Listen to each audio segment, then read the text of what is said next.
ಈಗ ಈ ಅಂಡಮಾನ್ ನಿಕೋಬಾರ್ಸ್ ಅಲ್ಲಿ ಎಷ್ಟು ಐಲ್ಯಾಂಡ್ಸ್ ಇದೆ?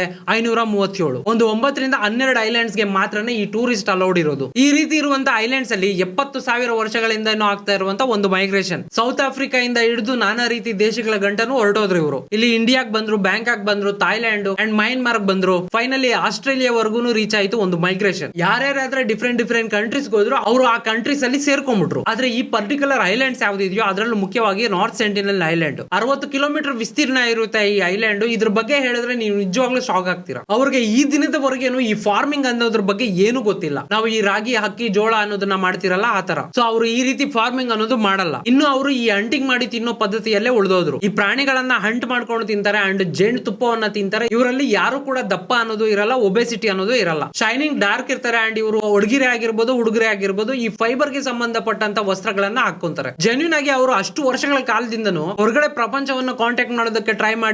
ಬೇರೆ ಭಾಷೆ ಅನ್ನೋದು ಕೂಡ ಅವರು ಕಲ್ತ್ಕೊಂಡಿಲ್ಲ. ಹೊರಗಡೆ ಪ್ರಪಂಚ ಇರಲಿ, ಅವರ ಅಕ್ಕಪಕ್ಕದಲ್ಲಿರುವಂತ ಐಲ್ಯಾಂಡ್ಸ್ ಒಂದು 30-35 ಕಿಲೋಮೀಟರ್ ಹತ್ತಿರಲ್ಲಿ ಇರುವಂತ ಐಲ್ಯಾಂಡ್ಸ್ ಅಲ್ಲಿ ಇರುವಂತ ಭಾಷೆಗಳನ್ನು ಕೂಡ ಇವರು ಕಲ್ತ್ಕೊಂಡಿಲ್ಲ. ಆ ಜನಾಂಗದ ಜೊತೆನು ಕಾಂಟ್ಯಾಕ್ಟ್ ಮಾಡೋದಕ್ಕೆ ಇವರು ಪ್ರಯತ್ನ ಮಾಡಿಲ್ಲ. ಈ ಬೇರೆ ಐಲ್ಯಾಂಡ್ಸ್ ಅಲ್ಲಿ ಇರುವಂತವರು ಇದೇ ರೀತಿ ಟ್ರೈಬ್ಸ್, ಬಟ್ ಇವರಷ್ಟು ಅನ್ಟಚ್ ಟ್ರೈಬ್ ಆಗಿ ಅವರಿಲ್ಲ. ಅವರು ಎಲ್ಲರ ಜೊತೆನೂ ಮೈಗ್ರೇಟ್ ಆಗಿದ್ದಾರೆ. ಇನ್ಫ್ಯಾಕ್ಟ್ ಅವರು ಅಷ್ಟು ವರ್ಷಗಳಿಂದ ಏನ್ ಕಷ್ಟ ನೋಡಿದ್ರು ಗೊತ್ತಿಲ್ಲ. ಅವರು ಬೇರೆ ಪ್ರಪಂಚವನ್ನ ಕಾಂಟ್ಯಾಕ್ಟ್ ಮಾಡೋದಕ್ಕೂ ಟ್ರೈ ಮಾಡಿಲ್ಲ. ಹೊರಗಡೆ ಇರೋ ಪ್ರಪಂಚವನ್ನ ನೋಡೋದಕ್ಕೆ ಟ್ರೈ ಮಾಡೋಣ ಅನ್ನೋ ಯೋಚನೆ ಕೂಡ ಇವ್ರಿಗೆ ಬಂದಿಲ್ಲ. ಯಾಕೆ ಏನಾಗಿರ್ಬೋದು ಅಂತ ಈ ವಿಡಿಯೋದಲ್ಲಿ ಮುಂದೆ ನಾನು ಹೇಳ್ತೀನಿ.